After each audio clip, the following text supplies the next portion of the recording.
Good morning friends, আমি পুবালি। আশা করি আপনারা সবাই খুব ভালো আছেন। আমিও খুব ভালো আছি। তো আজকে যে গাছটা নিয়ে আমি আলোচনা করব বা যেটা আমি কালেক্ট করতে পেরেছি আমার বাগানের জন্য, এটা কিন্তু অনেক দিনই আমার ইচ্ছায় ছিল আর কি।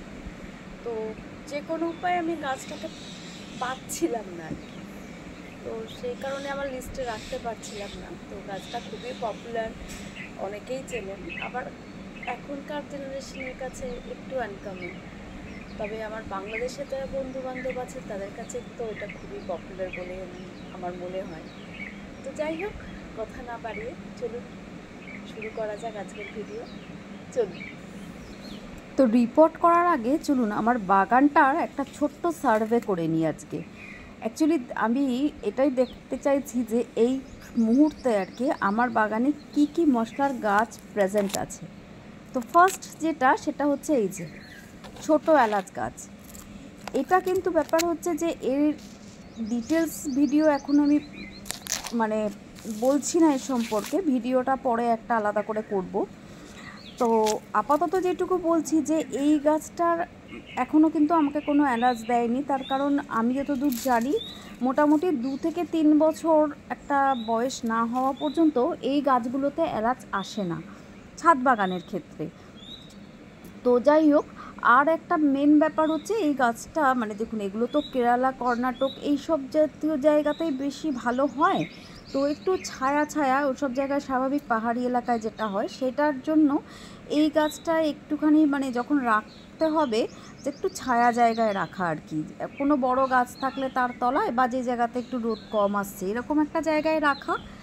আর একটা ব্যাপার যেটা যেটা হচ্ছে যে মানে ওই সব জায়গায় দেখুন বৃষ্টির পরিমাণটাও বেশি থাকে, আমাদের এখান থেকে অনেক বেশি। তো এই গাছটা খুব বৃষ্টি ভালোবাসে, তো সেভাবে তো বৃষ্টি এখানে সম্ভব না। তো অন্তত একবার যদি ভালো করে স্প্রে করে দেওয়া যায় ওইটাই ব্যাস। এর বাইরের ডিটেলসটা সব কিছু নিয়ে আমি খুব তাড়াতাড়ি একটা ভিডিও করব এই গাছটা সম্পর্কে। আর এটা তো আজওয়ান গাছ, এর ভিডিও অলরেডি আমার চ্যানেলে আপলোড করাই আছে, নতুন করে আর এ সম্পর্কে তেমন কিছু বলার নেই। তবে যেটা বলছি সেটা হচ্ছে দেখুন এই গাছটায় যে সেদিনকে যখন আমি দেখিয়েছিলাম যে মঞ্জুরিগুলো বেরিয়েছে এবং ফুলও ফুটছে, তো ব্যাস ওর পরে আপাতত কিন্তু এখনও অবধি ওই ফুল থেকে কোনো জোয়ান হচ্ছে বলে আমি বুঝতে পারছি না। আর এই যে দেখুন নতুন নতুন কিন্তু মঞ্জুরি আরও বেরোচ্ছে। তো যাই হোক না কেন, গাছটা ওভারঅল দেখতে তো দুর্দান্ত না, আর খুব ইজি কেয়ারে হচ্ছে এবং নার্সারিতেও এখন অ্যাভেলেবেল আছে। তো সেই কারণে এই রকম একটা গাছ বাগানে থাকতেই পারে, এবং থাকলে বেশ বাগানের সৌন্দর্য বা শোভা দুটোই বৃদ্ধি করবে আর কি। ব্যাস, এর বাইরে এই গাছটার খুব একটা কেয়ার দরকারও লাগে না, বা যদি আর কিছু লাগে তো সেটা তো ভিডিওয়ে আপনারা চাইলে দেখে নিতে পারেন, আমার চ্যানেলে আপলোড তো করাই আছে। আবারও বললাম, এই হচ্ছে আমার 2 নম্বর মশলার গাছ। এবার 3 নম্বর মশলার গাছ যেটা সেটা হচ্ছে এইটা, একদম ছোট্ট গাছ উঠছে সবে আর কি, আরও চারিদিক দিয়ে উঠবে। এটা হচ্ছে আমাদা গাছ। আমাদা গাছটা হয়তো আপনারা এই নামটা শুনেছেন, বা যারা শোনেননি সবার ক্ষেত্রেই বলি যে এটা হচ্ছে আদা জাতীয়ই জিনিস, কিন্তু এটা আদার মতো ব্যবহার হয় না, এটা অনেকটা চাটনি টাটনির ক্ষেত্রেই বেশি ব্যবহার করা হয়।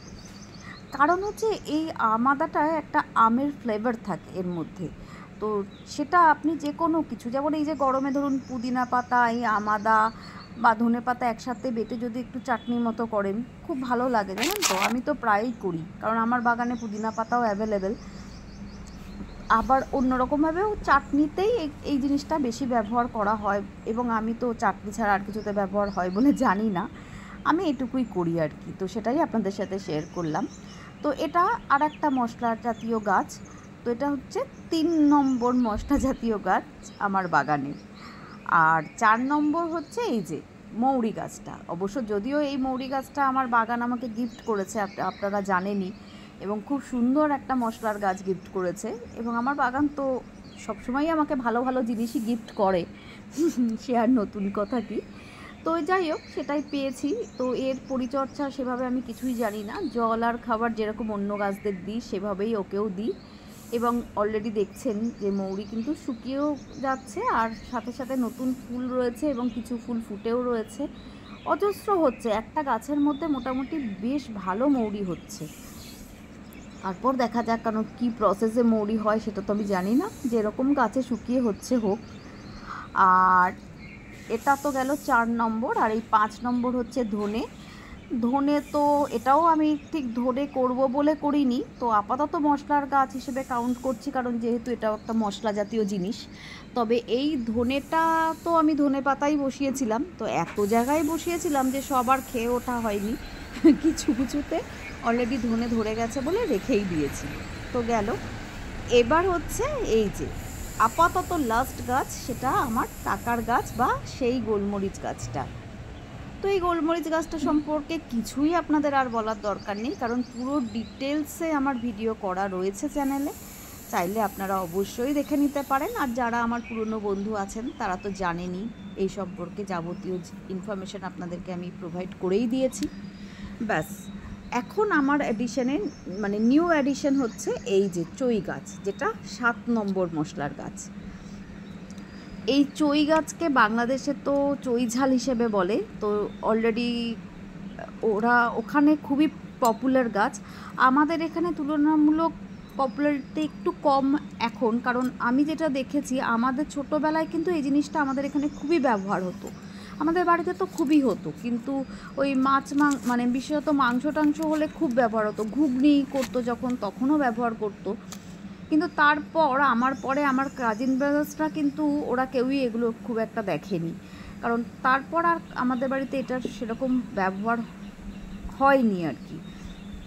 কিন্তু যেহেতু আমি এর সাথে পরিচিত, আর আমার একটু সত্যি কথা বলতে একটু এক্সেপশনাল জিনিস বাগানে রাখতে ভালো লাগে, এরকম না যে নর্মাল কমন জিনিস আমার বাগানে নেই বা আমি রাখতে ভালোবাসি না, কিন্তু ভালো লাগে আর কি, একটু আনকমন জিনিস থাকলো বাগানে, এইটা আর কি। তো সেই কারণে এই গাছটা আমার খুব ইচ্ছা ছিল অনেক দিনের যে আমার বাগানে অ্যাড করব, তো যে কোনো উপায় হচ্ছিলও না, পাচ্ছিলাম না আর কি কোনো জায়গাতে।